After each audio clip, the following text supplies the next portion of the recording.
Well, welcome everybody. Thanks for joining us for today's webinar on leading teams virtually. We're really excited to be joined by Michael Iannini. Welcome, Michael. Thank you for having me. This is a Yeah. great opportunity to speak again with you, Kelby. Yeah, we're super excited because we know right now lots of schools are tackling this problem of leading teams virtually. Everyone is dispersed in different places, whether it's their homes or back into their home countries. And so we know lots of folks are trying to do their best at how do we have team meetings in this time of uncertainty for so many folks with COVID-19. And so what we thought we would do is have Michael share some of his best tips and tricks on doing this process. And in order to do that, we're going to make it as much like a live meeting as we possibly can. So we're going to ask you all to actively participate with us. So there's going to be a few things we're going to ask you to do that aren't just in GoToWebinar, which is the platform we're using.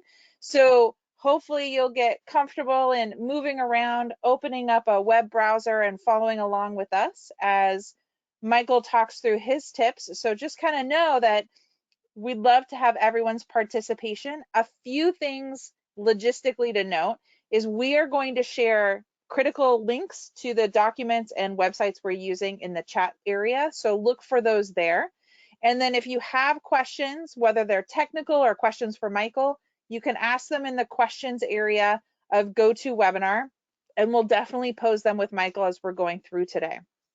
So Michael, I'm not going to take up any more time. I'm going to turn it over to you to give us the lowdown on leading teams virtually. All right, great. Again, everybody, thank you for joining today. What I'm going to do is I want to just kind of I wanted to get back into kind of showing myself here on the screen, because one of the most important things about leading our teams virtually is that we're not leading a virtual team. We're leading a team that has already come together, that knows each other. And so it's really important during these times to maintain that sort of personal connection with each other. And, to help kind of maintain that personal connection with yourself, I wanted to make sure I was visible throughout today's presentation. And most importantly, I had the choice of either going into my office today or doing it from home.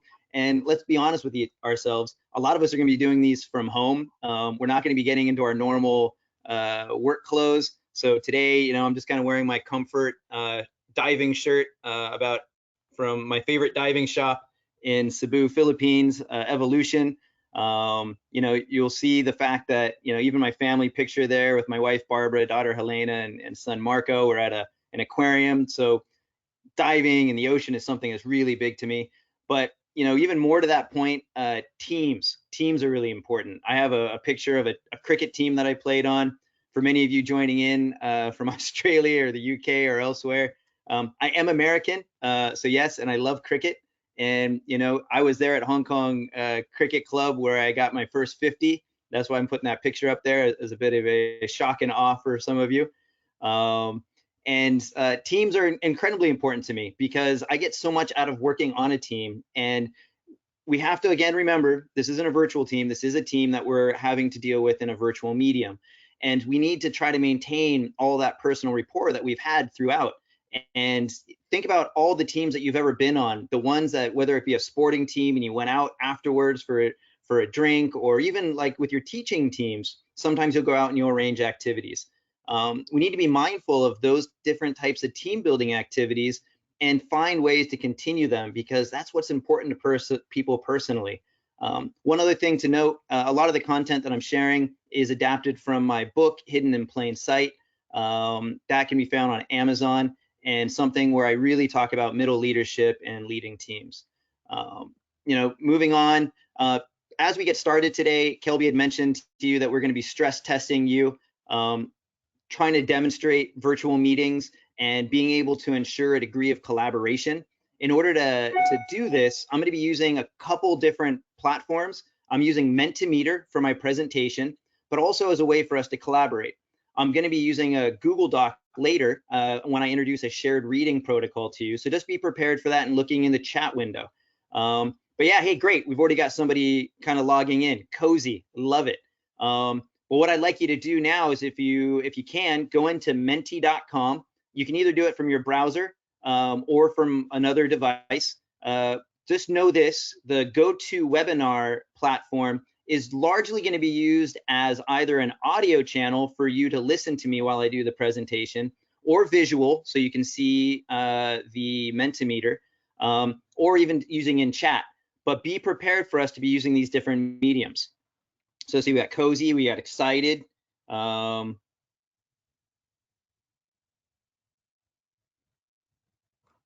enthusiastic, like it. Now, one of the most important things for me when we're starting a meeting and we're limited to this virtual environment is just connection, getting people connected right at the start, having some type of activity or tool that lets you know that they're there, they're attentive, something that personally connects people. With Mentimeter, I love word clouds. Some people are tired; they might be coming in late. So hey, for those that are tired, that word is popping up pretty big. You know, I appreciate you spending this extra time and learning with us. This is an opportunity for you as a meeting facilitator too, to call attention to some of the feelings that your team members are having. For me, it's important to start our meeting this way is because I really want to not just connect with you, but I also want to be able to call attention to specific aspects of the members, our team members that are joining in, and how they feel in those attributes. So I'm gonna move on to the next slide. But again, this is a great tool to connect with your teams in the beginning, just to check into how they're doing. Also keeping in mind that when you do connect, probably through your own mediums, whether it be Zoom or Google Hangouts or even Microsoft Teams, you'll probably have the video on for everybody. You might even be able to have everybody talking at the same time, but I like this type of activity again because not all of our members in our team want to be able to jump in and have a conversation. They might be more comfortable just typing something in, or they're worried of talking over each other because we don't get to pay attention to those physical cues around a meeting table about whose turn it is to talk. In a virtual meeting room, we are going to be jumping on each other's words and getting excited and kind of and trying to add our own input. So find ways to get people to share their feelings and what's going on also within this sort of documented way, because this could be a really nice sort of takeaway from the meeting in a way that we can share with our team later. Now, as we kind of move through today's webinar, I kind of want to update you on what our objectives are. In our next slide, I'll be wanting to define the issue. What are the challenges that we're facing? That's going to help me understand how to really narrate today. But most importantly, I want to really share whatever sort of anxiousness or the challenges that other people see, because some of us may not be aware of the challenges we face that others are currently facing. And by putting it into that medium, we're going to be kind of creating this group learning around all the different issues that we're going to have to tackle. This is really important because as we move through this webinar, we have to understand that all of our team members are in a different place. They're experiencing different challenges. And in order for us to work as a team, we're going to have to try to identify those challenges that are most important to the team and identify strategies for overcoming them. To help me really introduce and to build on this idea of team, I'm going to be using a model called the GRIP model. Now, the GRIP model is actually comes back from 1970s, is actually GRPI. So if anybody's doing any sort of research while I'm doing the webinar, you're going to be looking for the GRPI model. It was during the 2000s that it got rebranded as GRIP because it just sounds so much cooler to say get a grip on your team. So I'm going to be talking about that model today, about how we can use GRIP to help our teams basically get focused back on their goals, roles, interpersonal relationships, and team processes. Because as we move into this virtual realm, everything's changing. So let's use this as a simple way to refocus the team. I'm going to be introducing to you research from Project Aristotle, a research project that Google did. And the question that they wanted to answer at that time was, what makes an effective team leader? Well, the research I'm going to bring in today is partly based on the fact that in order for them to have identified the attributes for an effective team leader, they needed to define team. Understand, as we move into this virtual medium, that our definition of team is going to be changing a lot. and we're going to have to build consensus with our team members on what the expectations of the team are and how we can use those expectations to redefine our team processes. We're going to be looking at your role. Now, I'm not going to go too much into the different roles that team members play, but I'm really going to focus on your role as a leader. Are you going to be a supervisor for your team, just getting work done and focusing mainly on tasks? Or are we going to be looking at leading? And based on that Google definition, leading is really about that interdependency and working towards some common purpose. We're going to look at a model that I like to use for establishing effective team processes. It's called a team charter. This is something that I always encourage teams to do while they're face-to-face, but it's even becomes more important in a virtual medium. I even have an article that I can share with you. One quick note about the article, though. A couple months ago, this article, which was written by my professor for my MBA, Anil Gupta, that article was largely free up to a couple months ago, but maybe because of the current environment, content like this now is being charged for. So just to let you know, through today's sort of demonstration of a collaborative meeting, we're going to be moving into an environment, into a Google Doc environment, where we're going to have an opportunity to collaborate with some members of our audience today. These members of the audience were given the full article to read. Those joining in that didn't have access to the full article, don't worry. Just use this as an opportunity to observe and think about ways that you can use this activity with your team. Lastly, it's all about people. I've started my message about people. I wanted to make sure you could see me, that I'm a person, that I'm in my home environment, wearing one of my favorite shirts. And I'm going to end the meeting really trying to reinforce how important it is for your role to really focus on the people. And one of the messages I'm going to give you at the end is let your team focus on the tasks, you focus on the team.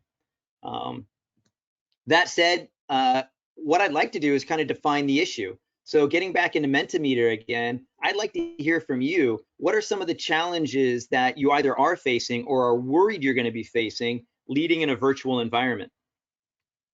So if you please take some time just to kind of enter in some challenges that you're envisioning or are facing, that'll help me also understand about how to facilitate today's meeting.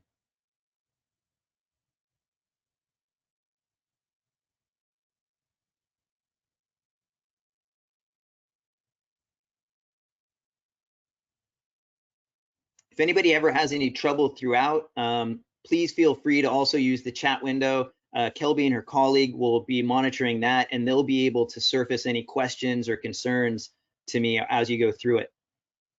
All right, resources, transparency, alignment of goals. We're talking about goals today. Miscommunication among teams. Yeah, I mean, when we lose that sort of ability for looking at people and their nonverbal gestures, the ability to miscommunicate becomes much greater. Don't know when remote colleagues are actually working. Yeah, trust. You know, they're there, they're tuned in, we see them, but are they doing an email? Man, just to think about, we tend to have that problem even in face-to-face meetings. Now in a virtual medium, we're going to even lose more control over it. Personal connection. We're definitely going to be talking a lot about that today. Creating shared goals, teamwork, accountability. So wow, there's a lot of great things in here. And just to let you know, when we're done today, I'll be downloading this Mentimeter presentation, and I'll be sharing it with Kelby and her team to mail back out to you. So, you know, productivity, resources. Let's start getting into the conversation today. I have a pretty good idea about how what a lot of you identified matches with today's content. Let's just start off by talking about grip, getting a grip on our team. This was something that was introduced originally by Richard Beckhardt in 1972. Again, it was the GRPI model. If you can envision a pyramid, at the bottom of the pyramid were interpersonal relationships. And that's what the model was really built on, was the fact that for teams to be really effective, they needed to have a strong foundation of interpersonal relationships. But as you can imagine, it didn't really make for the best sort of acronym. So it got rebranded as GRIP. The things that you really need to focus on with your team moving forward is we need to re-clarify our goal. What we started out the year working on may not be as important or relevant at a time like this. So let's take a look at what we've been working on and what our new challenges are. Is there an opportunity to build on it, or do we need to shift gears? Roles, as we shift gears and start looking at new priorities, do the roles of team members change? Does the role of the leader change? I mentioned today I'm really going to be focusing on the role of the leader, but we also need to consider the role of the team members. Interpersonal relationships. If your team was struggling when you were meeting face to face with the interpersonal relationships and trust, be prepared for greater challenges now. How are we going to overcome that? Well, to be honest with you, it's going to require a lot more time on your side as a team leader. There's going to be a lot more interaction and connecting with team members. So just be prepared for the fact that if we want to be able to move into a much more effective team collaborative environment, those interpersonal relationships are incredibly important. And what we're going to really be relying on is effective team process. So this is an opportunity for you to reflect on team process and some of the tools you can use to do it. I hope that you're able to get some cues from me on facilitative techniques, such as, I'm opening up the video today because I want you to see me in my home environment, vulnerable, wearing my favorite shirt. Again, very important for you to be considering when working with your team, allowing them to be comfortable and giving them that opportunity as well. When we start looking at goals, this was some of the comments that came up in the challenges about alignment. Something really important to keep in mind is that as a team or as an individual, you're facing very unique challenges. Many of you are teachers in the classroom and leaders. So the question being is, when you start taking a look at those challenges, how do those challenges align with what the team is facing, what the school is facing? Because ultimately, to most successfully overcome those challenges, we need to have alignment. We have to have alignment with not only what we're facing, but what the team is dealing with and what the school is dealing with. And why this is important when we start to reassess our goals, especially, for many of you, this could be the end of the school year. For some of you, it's the start of the school year, close to the middle. Why is this important? Because if you start setting goals based on your own personal challenges, you're going to be out there alone. You're going to be siloed. If you align your challenges with that of the team, you'll be able to rely on the team to provide you support and additional resources. Somebody had mentioned that in one of their challenges. Where do the resources come from? Well, you're going to get greater resources when you actually align what you're working on with what others prioritize. Now, look at it from the perspective of the school. What's most important to the school right now? The school maybe started out the school year wanting to make a more structured and rigorous curriculum, but at this point, they're more worried about just students logging in. So we're looking at getting participation from students. Now this is a huge change. What's our team goal? What's our personal challenge? How do we align that with the school? Because then we can access greater resources from the school as long as we're showing them that we're supporting their priorities and initiatives. So this is an image that comes out of my book in terms about establishing purpose. I think one of the most important things a team needs to have at a time like this is they need to have a purpose that drives them. I'm going to give you an example of what that purpose possibly looked like at the beginning of the school year.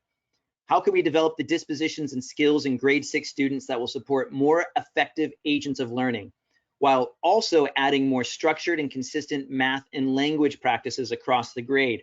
Now, interestingly, this particular goal or I should say purpose statement, question in this particular case, that I helped frame with the team was based on the fact that this was a team that was very passionate about student agency.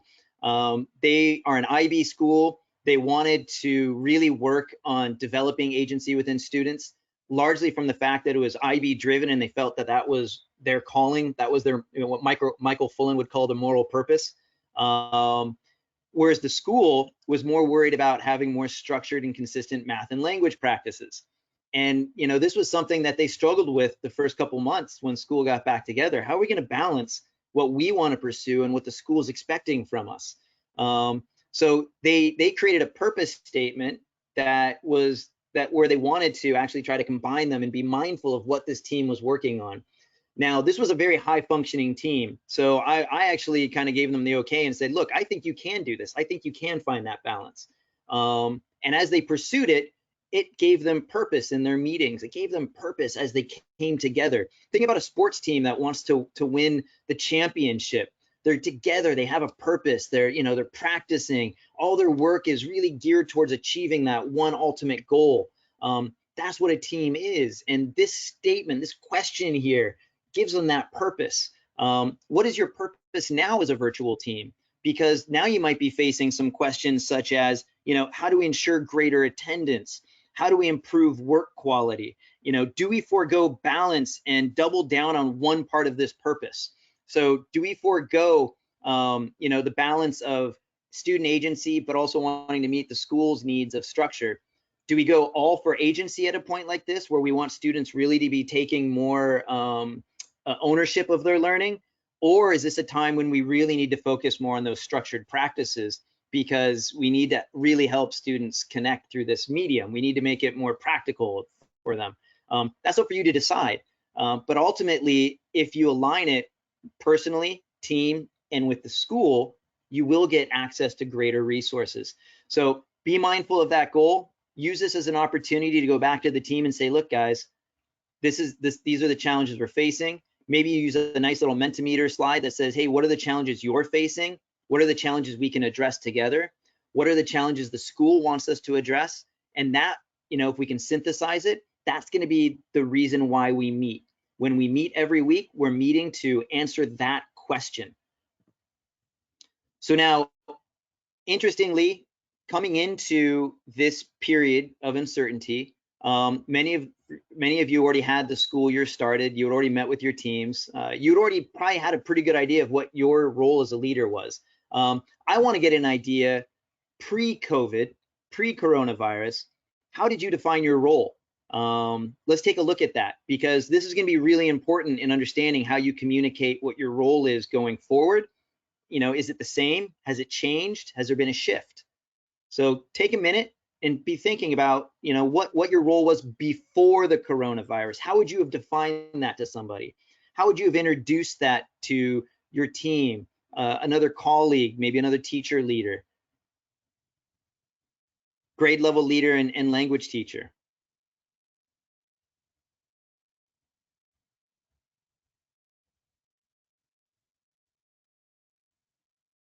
Now, interestingly enough, this is like kind of considered like one of those elevator pitches, what do you do? And many of us may never have actually developed a role description for ourselves. This is something that I also kind of talk a lot about in my book, how a lot of middle leadership roles are undefined.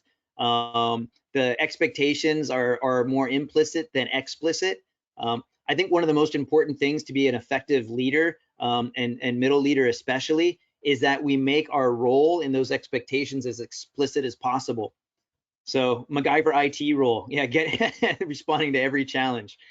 Curriculum coordinator, instructional coach, team leader, CAS coordinator in charge of fourth floor IDP section, helping part-time teachers and students stay on track. All right, so we're looking at a lot of these different roles that are popping up to us. Supporting teachers with execution of curriculum, helping educators have effective instruction. This is a really interesting one that we could go into deeper in terms of, hey, that was my role, how I defined it before coronavirus. What is my role now after coronavirus? And I can focus on a few key words here, such as execution of curriculum, helping educators have effective instruction. Maybe that type of role we would add or amend by saying helping educators effectively instruct online. I think it's really important that you define your role as explicitly and as specifically as possible, so that people know what to expect from you, as well as how you can be managing and prioritizing your own work. So there's some great examples in here. I encourage you to still put them in there so that others can learn from it.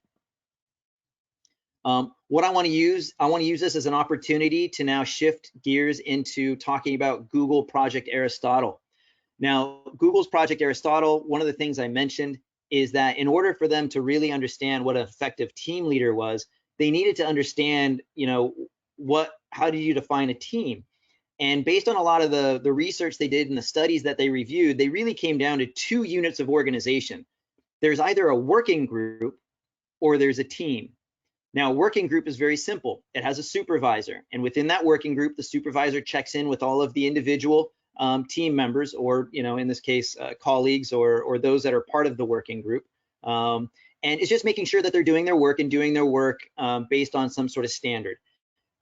So the supervisor in many cases is really managing one-on-one relationships. They're organized in a working group because they have similar work tasks, or they're somehow connected in a way that it also makes easier for senior leadership when they have to disseminate information. It's being disseminated into groups that have a greater commonality so that they can process it together.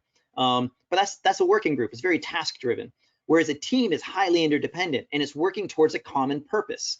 To make teams work takes a lot of time and effort. It takes a lot of connection points. It takes a lot of trust, interpersonal relationships. It's going to take things that you're going to find yourself robbed from in terms of a virtual environment. So if your aspiration is still to lead a team, you have to be mindful of the fact that you got to get people continuing to work together. You got to get them working towards some sort of common purpose. But I'm going to throw this out there.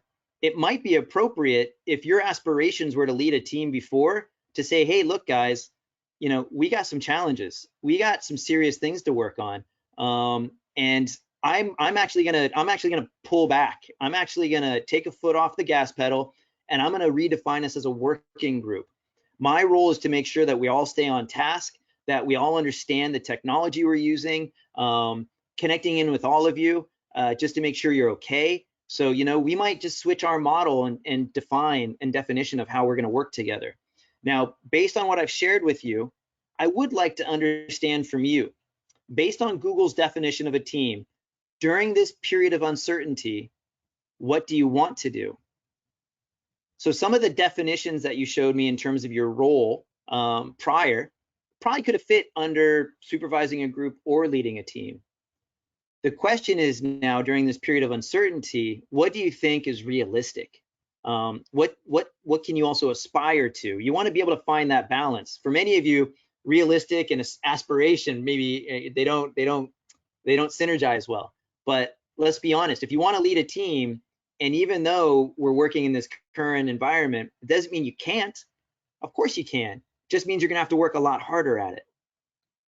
So here, this is a great way of polling with your team, making it visual as well. Again, just an opportunity to demonstrate to you some of the tools I like to use with teams as we unpack and discover information. And it's fair to say that, as teachers and educators, we want to not only envision a collaborative environment, but we always want to aspire to it, because all the research points to the fact that when teachers talk to each other, students benefit.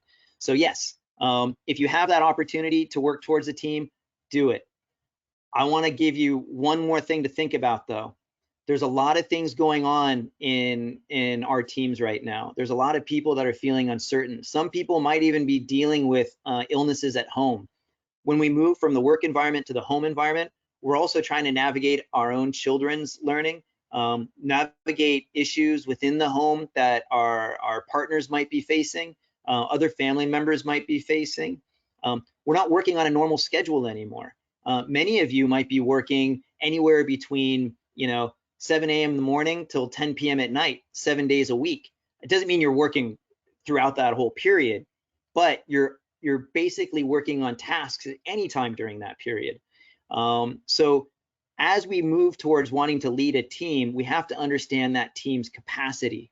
So as a team leader, once we understand, hey, does my team want to come together and continue to work interdependently? All right, let's next assess capacity, because capacity is going to be really important.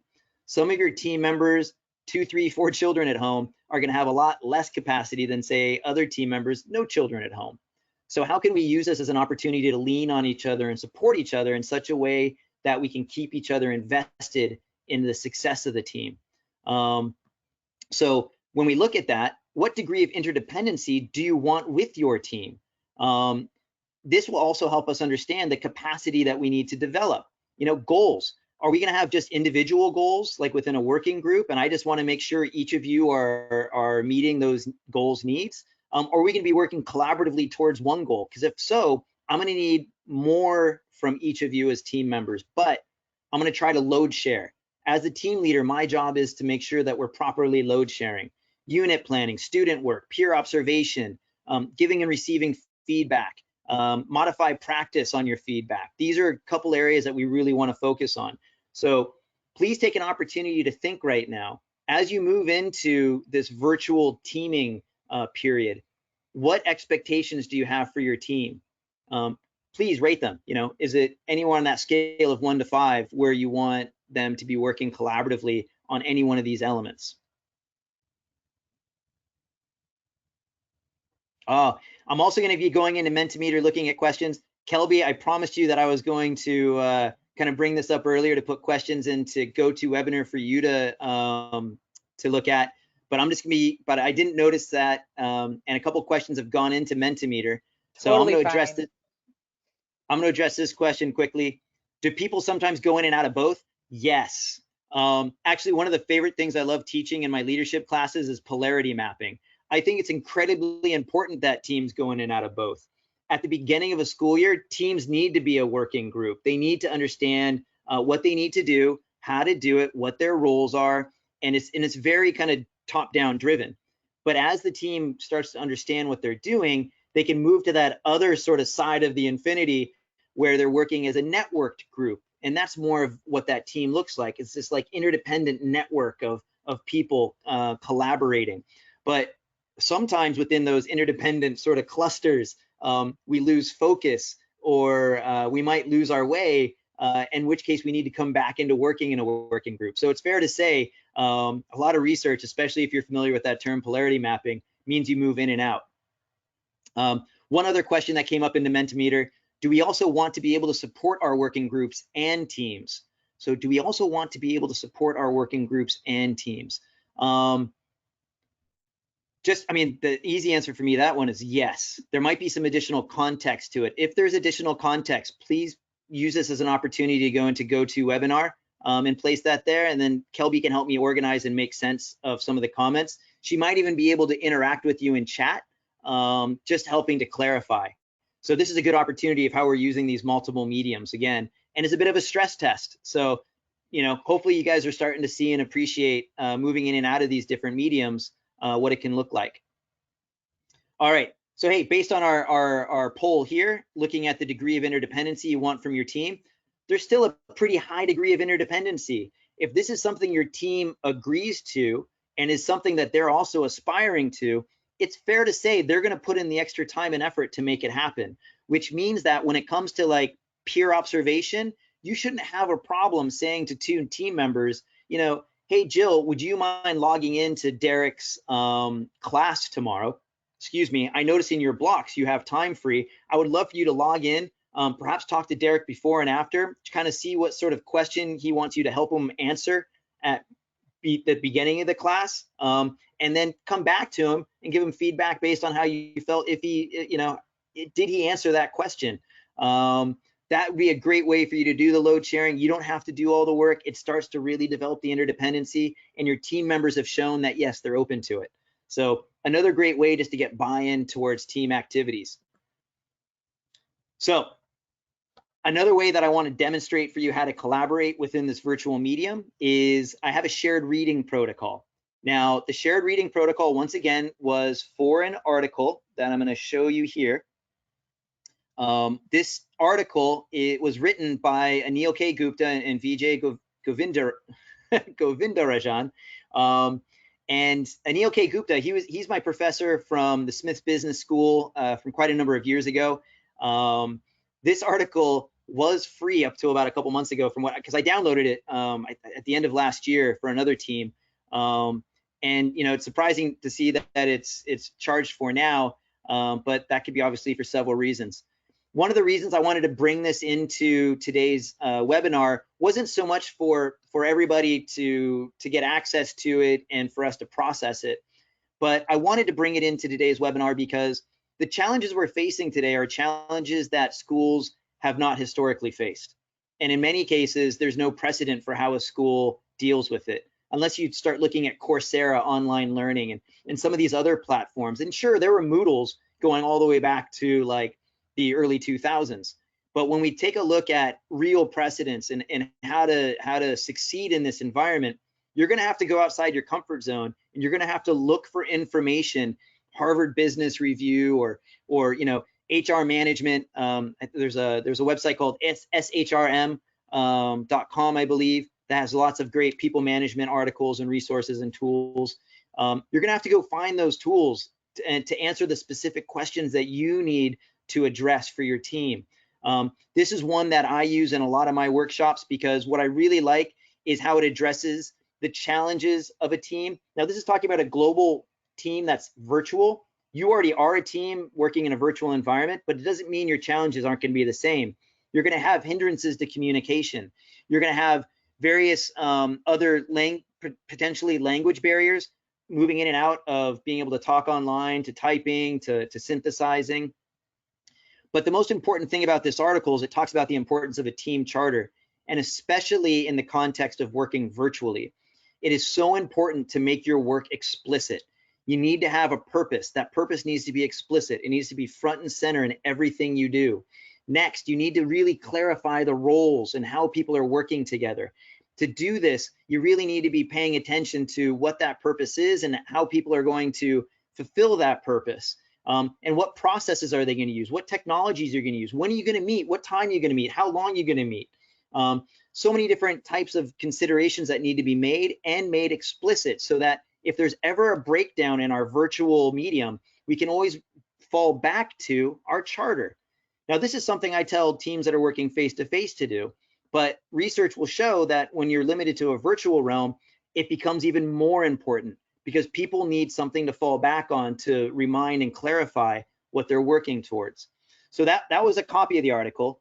As I mentioned, there was a few plants in the audience today.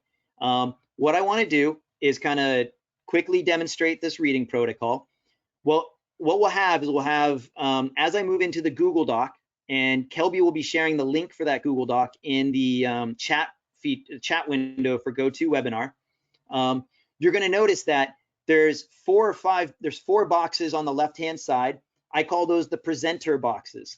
That's where I want at least 4 people to copy and paste in a quote or a significant idea from the article. Then on the right-hand side, this is an opportunity for everybody to contribute feedback. Normally within this protocol, what would happen is maybe I present a quote or idea from the article, something that we need to process together. And then each person in turn comments on what I have said, what I've contributed. They're either affirming it, yeah, I thought the same way. They're giving a different perspective. I read that and this is what I thought. Or maybe they have a completely different idea or don't agree with it. I don't think this actually pertains to our team, and this is why. It's great to actually have this ability to break down something that is relevant to the team, surface different perspectives about it, so that we can, again, find a place where we can build consensus and agree on to move the team forward. Shared reading protocols are great ways to do it, but it's a protocol. One person presents, each person in turn comments on what the person presented, and then whoever presented gets the final word by commenting on how other people's comments have affected their own thinking. So I'm going to move into the Google Doc, and this is great. I'm already starting to see some information there. And let's take a look at something we have here. In the absence of facts, people often resort to opinions. As everyone knows, discussing based largely on opinion can degenerate into personal attacks. By contrast, if opinions are accompanied by factual data, I love this quote. This quote's talking about agreeing on how to use data within the meeting. And I think it's even more important within this virtual medium that we're paying attention to the information that we're bringing into our meetings. I mean, just imagine conversations you're having around the dinner table, to use masks or not to use masks. Something like that, which also is a conversation I'm having with schools right now about what's going to be their mask policy when they start coming back to school, can really devolve into personal opinions because of people's own fear or their own sense of safety. So how are we going to use data to make our decisions? This is something we need to agree on, because as we tackle the bigger challenges, we need to have already had that process figured out. So great quote there. And now let's look at some of those team member reflections. When working virtually, I think it is so important to make sure that we are bringing data to the table, even if it is limited to the new space. Agreed with above. People are also less defensive when starting the discussion and using reading or facts. Awesome. So what this is saying here is, as a team, and this is how you as a facilitator can now use this as a facilitative moment, is to say, look, we all agree facts are important. And we all agree that as we move through our work together as a team, we're going to focus on bringing facts and data, which means, let's agree on the process for how we do that. Are we going to call something a fact, or do we need to qualify it as a fact? It needs to be linked to some other reputable source. So that's a really good sort of opportunity to build consensus on how we bring information into our meetings to make decisions. And through this collaborative process, through this protocol, we're making it visual. We're getting people during the meeting to collaborate, to contribute. This also is a good way to control conversations, because the presenter clearly is putting up what they're putting there for everybody to consider. Each person in turn on the right hand side of the screen then takes turns kind of giving the feedback. We capture that feedback. You as a team leader later get to take that, synthesize it down into team norms or processes. So this is really good. We got a couple more here. Each member of a global business team brings a unique cognitive lens to the group. Awesome. If harnessed effectively, the resulting diversity can yield significant synergies. So again, just paying attention to the importance of different perspective. Assuming positive intent, going back to the 7 norms of collaboration. So when we bring a different perspective in, we have to assume positive intent that is really for serving our purpose. There's an enormous premium on good, clean, non-bureaucratic communication, and that depends enormously on a high level of trust. We're in this virtual medium. Trust is going to be challenged much more greatly than it would be in a face-to-face medium. Comes back to those original challenges. How do I know people are paying attention in a virtual meeting? Well, in one respect, you're going to use lots of activities like this where people have to actually contribute. So that helps that. But 2, you want to be checking in with people regularly as well. So, hey, we got some great feedback here. You guys are making really good use of this Google Doc. Again, this is going to be shared with everybody. Feel free to continue contributing to it. I'm going to move us back into our presentation. And Michael, I'm going to be... Can I just jump in real fast? Just to let anybody Sure. know that can't access Google from wherever you are, maybe you're in mainland China and you don't have access, we'll send this as a PDF so folks can access and see the thoughts, and you can think about how you could engage with something similar where you are. Great point, Kelby. And actually at the end of this, I'm going to talk about some technology tips we have to be mindful of, especially for those that are in, say, mainland China, is I see a lot of schools using Microsoft Teams. So if you're not going to use Google Docs, you can use Office 365. An interesting thing about Microsoft is they have servers in China as well as out of China. I use Microsoft 365 servers out of China, which is one of the reasons I didn't use my 365 document today, is because I use the server outside China, people in China can't use my documents. So just be mindful of that, especially if you have colleagues that are outside the country, the technology means you use. So coming back to GRIP, the team charter, it checks all the letters. It talks about team process, the goal, the roles, group norms, the interpersonal relationships that are so important for us to maintain, and the operations. When you're doing a team charter, you're basically hitting everything in the GRIP acronym. And so it's so important at times like this to use it, because we don't have a normal timetable anymore. So make sure those objectives are explicit. The timeline for that, we're going to do things. When are we going to meet? How long are we going to meet for? What are we meeting about? What are the roles people have in different meetings? Doesn't mean you have to facilitate and do every meeting. You can share that role as well. Talking about norms, I want to bring up an article from the New York Times. I left the link there. This was in response to Google's Project Aristotle. Again, all of this connects so nicely together. GRIP, Project Aristotle, team charters. When we think about this, this was some of the information that I gleaned from that New York Times article related to norms and why they're so important. Because in many ways, here's just a quote. They looked for instances when team members described a particular behavior as an unwritten rule, or when they explained certain things as part of the team's culture. This particular quote was referring to a high functioning team.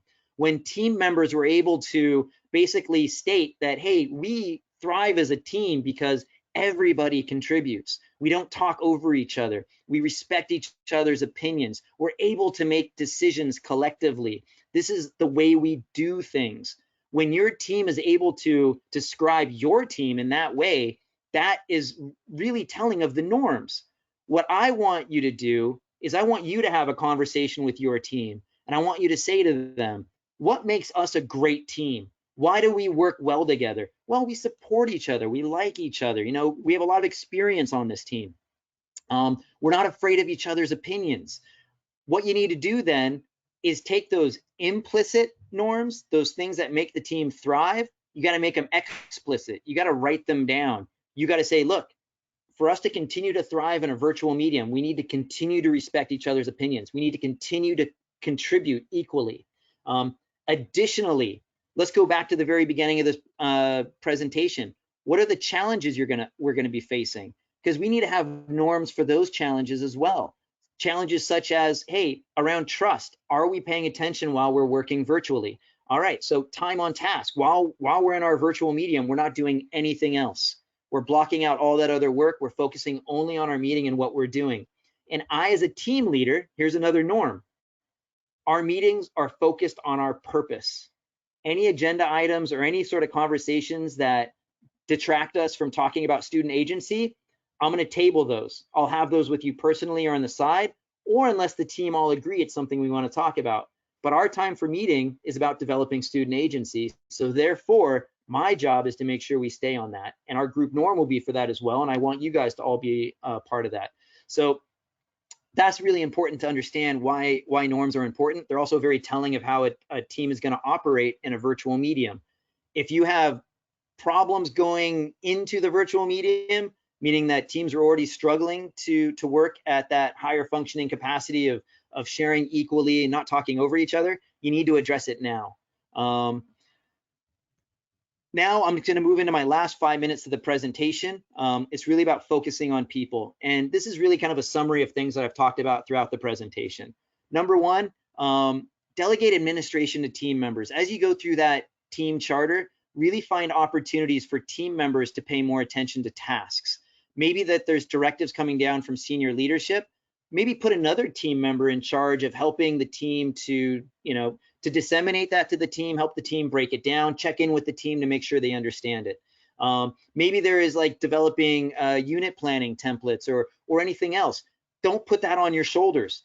You got to ask another team member to do it. You got to delegate it to another team member. And when you delegate that to a team member, you're freeing up your capacity for people to lean on you.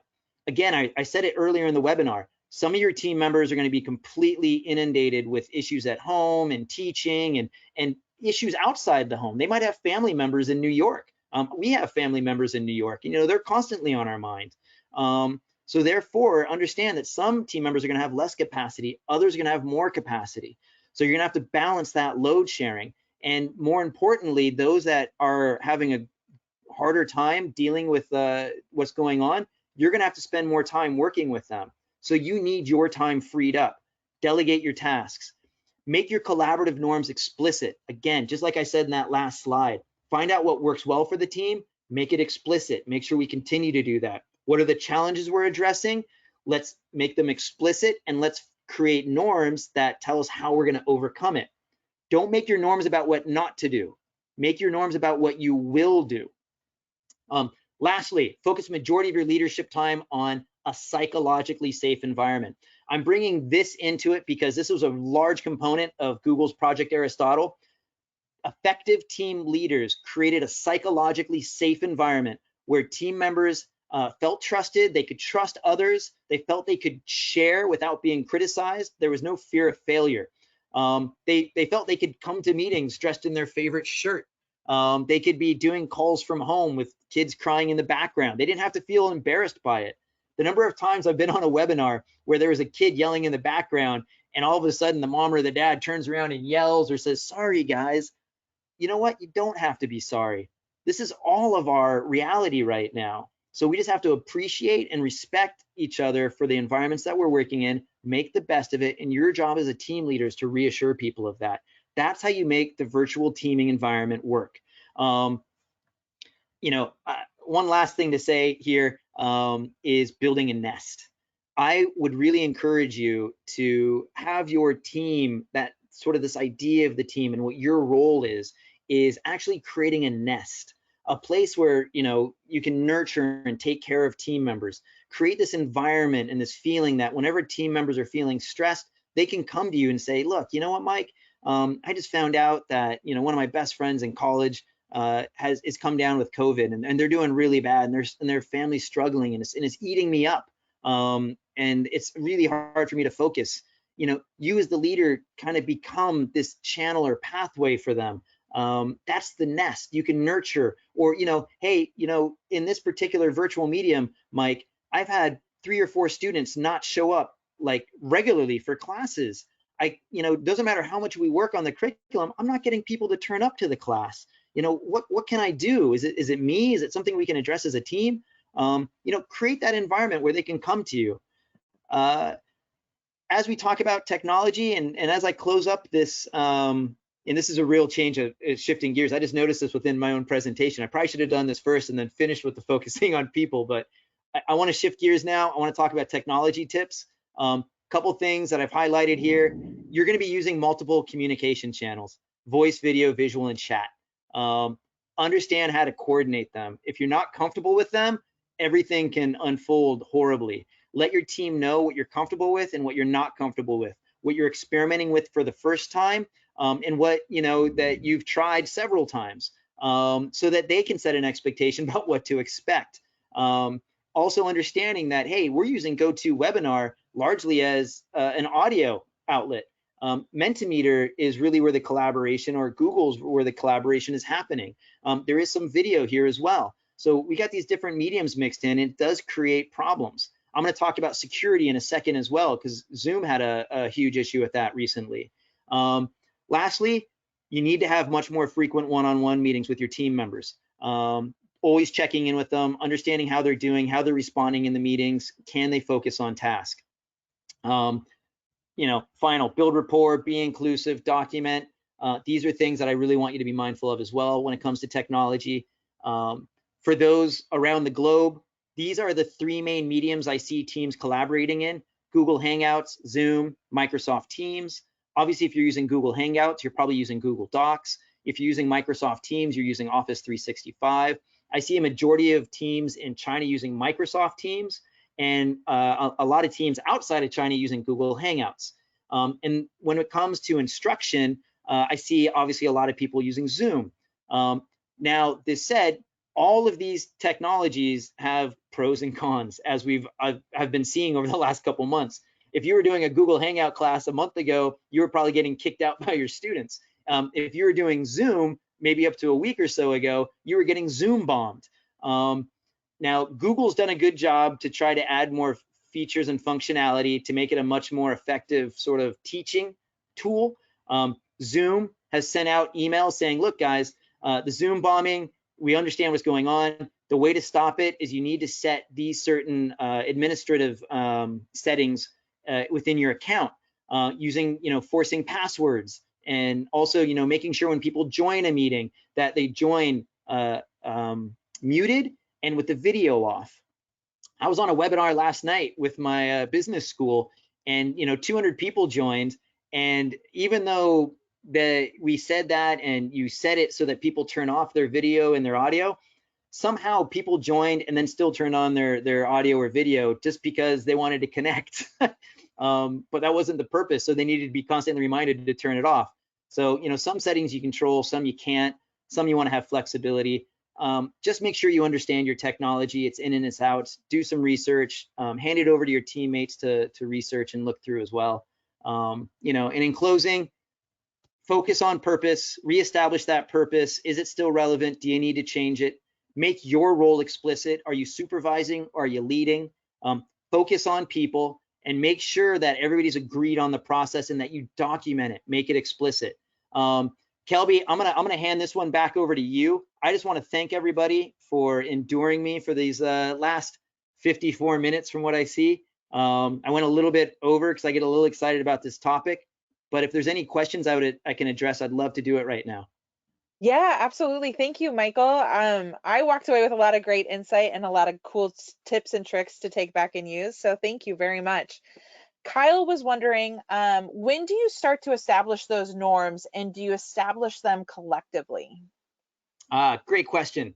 Um, so first, norms are something that we need to be discussing throughout. We establish them at the beginning of the year. Hey guys, what are things that we need to be working on? What are things that we're mindful of that get in the way of working effectively together? I like to call this, and in my book again, I have a protocol called the elephant in the room.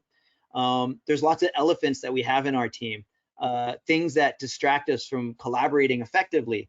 Um, and what I like to ask my team at the beginning of the year is, hey, what's the thing that you hate most of working on a team? And, in my classes, a lot of people go, oh, I can't believe you just used the word hate. But let's be honest, if we're working together for a full year and there's certain things that are taking place in the team that just annoy us, it goes from being a minor annoyance to actually hating it months later. And even though it might be a personal habit or a way somebody actually does their work, we end up taking those behaviors and attributing it to somebody's person. And then we start making these personal narratives about them that aren't fair, because we never addressed it. We never tested the assumption of why they do something or why they say something. So norms are number one. We need to really get to the root of the concern. Why do we need norms? What are the things that we're trying to stop? But we can't leave norms as a negative. They have to be termed as a positive. Like we will contribute actively in meetings. Everybody will contribute an idea, or we'll all assume positive intent. You go to the 7 norms of collaboration. They're great as well to reflect on, but you're not doing all 7 norms. Even in the adaptive schools model, they'll tell you just focus on one at a time. When you get that one, move to another. So that brings me on the next point about norms. You're actually doing norms throughout the year. When you feel like you have your certain set of norms sort of nailed, that everybody's really working towards them, then you got to ask yourself, hey, for our next stage of development, what are some norms that we need to be mindful of now? What are some things that we're doing great? What are some things that we need to improve on? And what should be our focus? And therefore, through that sort of conversation, we're constantly reevaluating our norms. So this is a good time to reevaluate your norms now, especially considering your move into this virtual environment. So great question. Derek's wondering, you mentioned making the role of the leader explicit. What about the others on the team? Do they need to be explicit as well? So this is an interesting one. Depending on the type of team, you can have very simple structures where, hey, I'm the head of faculty, or I'm the grade level 6 leader. If I'm defining my team as a supervisor, my role is to make sure you understand what is expected of you, and my job is to make sure that you're doing it. So therefore, the roles are very simple. But hey, if we're working interdependently, and understanding that all of us have varying degrees of interest or capacity, then we need to make the roles of team members more explicit. Like, who's going to spend the time researching an issue and bringing it and presenting it to the group? Who could do that presentation on differentiating in a virtual environment? Who can bring that to the table? Who has time to actually research that and help us understand it, so that the others can start synthesizing those ideas? So yeah, great point from Derek. Just depends on how you define your team, and what level or capacity team members have, because then that role has to actually match their capacity. We don't want to give them a role that's greater than what they can give. Good point. Chris was wondering, first off, he says, thank you very much. And he was wondering if you have tips for intervention once a team has gone remote. So if something's not working or maybe going astray, and it wasn't something we anticipated with our norms, do you have a suggestion there? So in many cases, it's kind of like due diligence. What we want to do is we want to define what the issue is. We want to build consensus on it. We also want to understand the perspective of other team members in relation to what this issue might be. So as a team leader, you're going to have to do some investigation. You're going to have to go in and talk to all the team members, but at the same time, you also need to respect team members' opinions and privacy. So we're not there to call out and say, hey, Chris, what do you think about Derek's behavior in the last meeting? That's not what we want to do.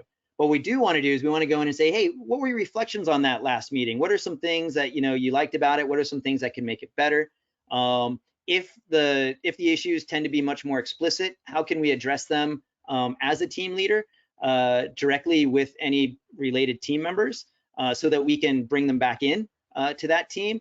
But again, this also comes down to there might be reasons why these things are happening unexpectedly. We don't know if a team member has had a death in the family recently related to COVID. They might not want to talk about that. We don't know if there's something going on in the household. You know, Kelby and I were talking about some really unfortunate instances that when families go on lockdown, there's a lot of stress and things going on in that household that people don't want to talk about. So we have to be mindful of the fact, and again, assuming positive intent, that, you know, there might be something else there. Now, how do we get at it is really going to be largely of how much those team members trust us to share it with us. And then the question is, how do we address it as a leader? How do we address it as a team? That's going to take a little bit more of consultancy, especially within your school. Some schools that are dialing in might actually have very explicit rules about these things, about what you can and cannot do. So you're gonna have to consult that as well. Good points. Amanda was wondering a little bit about what do you do? And I think this has happened, especially I know here a lot in the US, where what do you do? Your best tip for reestablishing trust that maybe was lost as a result of miscommunication in the midst of this uncertain time. Nobody stepped up to the plate to answer some of those questions, and now people are feeling a little uncomfortable.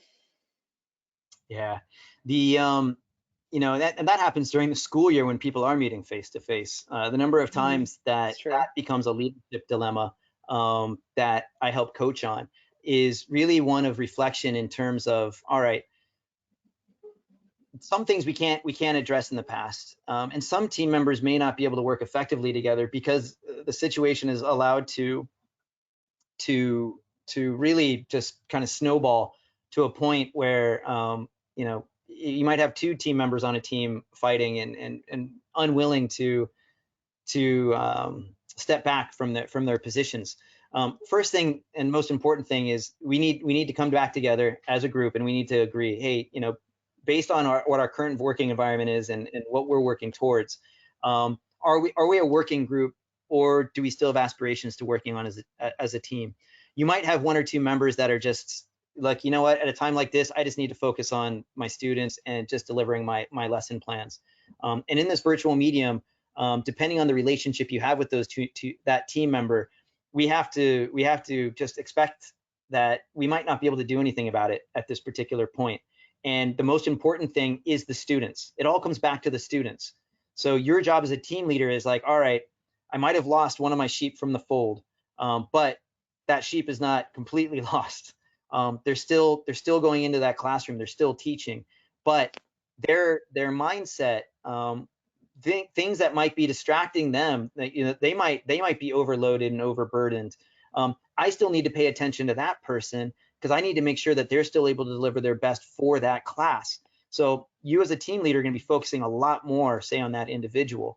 Things that affect the team, well, you need to find a way to break it down as a team. And again, I always come back to my three questions, that if we need to restart, or if we need to surface something in a way that helps us address these underlying issues, hey guys, what works well for us now? What are things that work well for us that are helping us to succeed, individually or as a team?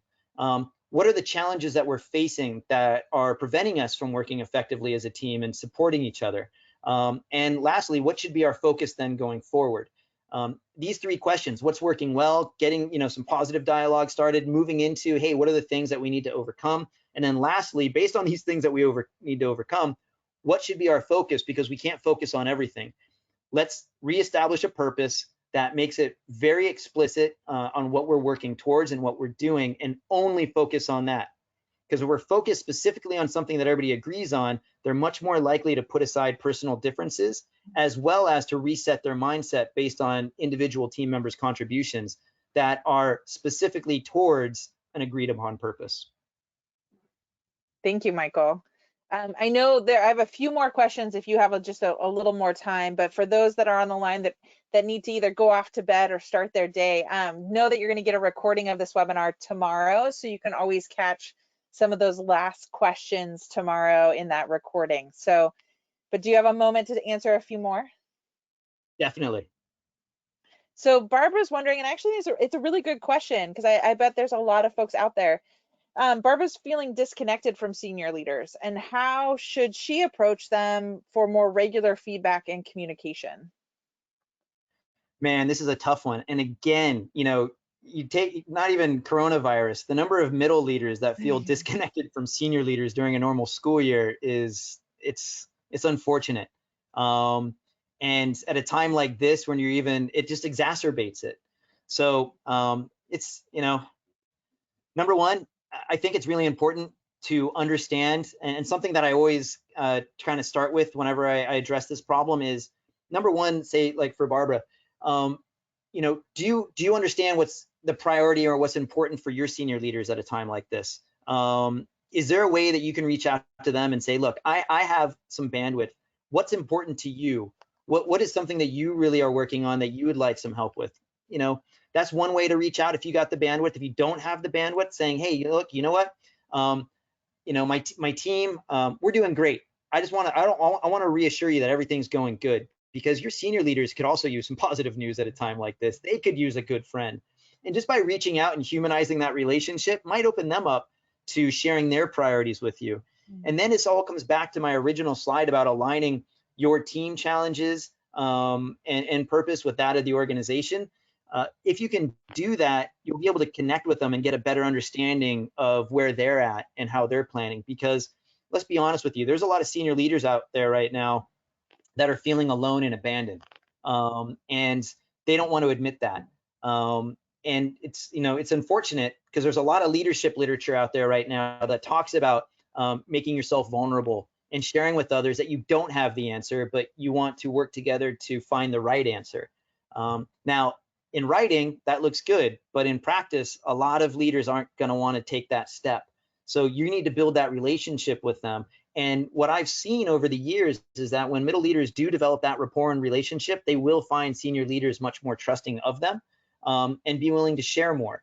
But then you also have to be mindful of respecting that relationship as well, and developing it like anything. So that would be probably at this particular stage in time, without knowing more details, I would basically first recommend reaching out to them and letting them know that you're doing okay, your team is doing okay, that, hey, there are things going right. And if they had time, you'd love to share it with them. Two, hey, because things are going right for us, I want to support you. What are some of your priorities or challenges at this time that I can help you with? That's another angle to take. Awesome, thank you. Marco was wondering, maybe you could give an extra tip. He's like, I think you might have answered it, but maybe an extra tip here. When facilitating a class to, say, teenagers, how do you make sure that you're connecting and that they're not wandering away? Maybe that's even mentally or physically wandering away. All right. So for Marco,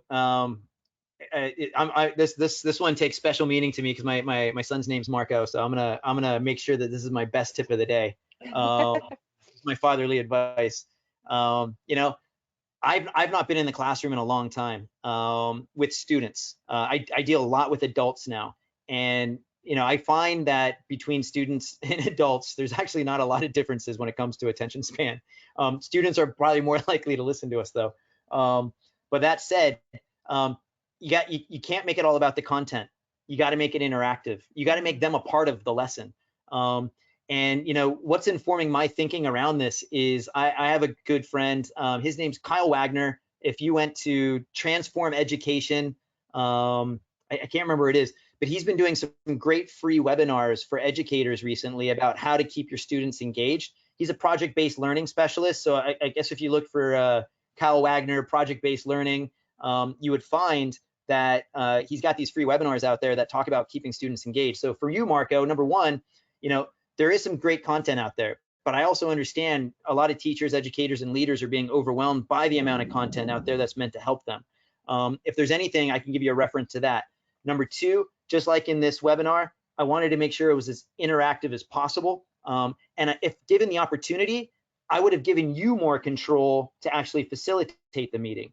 Questions like this, I think, would have been great if other participants could have been answering as well. And I even think Kyle was on earlier. I just put his website link into the chat as well. All right, great. And the last question of the evening, day, whatever it is, wherever you are, do you have any favorite team building activities in this virtual space? Wow. Favorite team building activity in the so I mean for me, Mentimeter. I love to use the word clouds. I love to use the polls. When it comes to there's some other activities that I've heard about, getting people to connect at the beginning of the meeting where they're kind of sharing something that's gone right at the beginning of the week or within the class. There's lots of good opportunities like that. Uh, for myself, it's all about just getting people interacted and getting into their mind at the beginning, trying to create sort of a common mindset around what we're going to be talking about.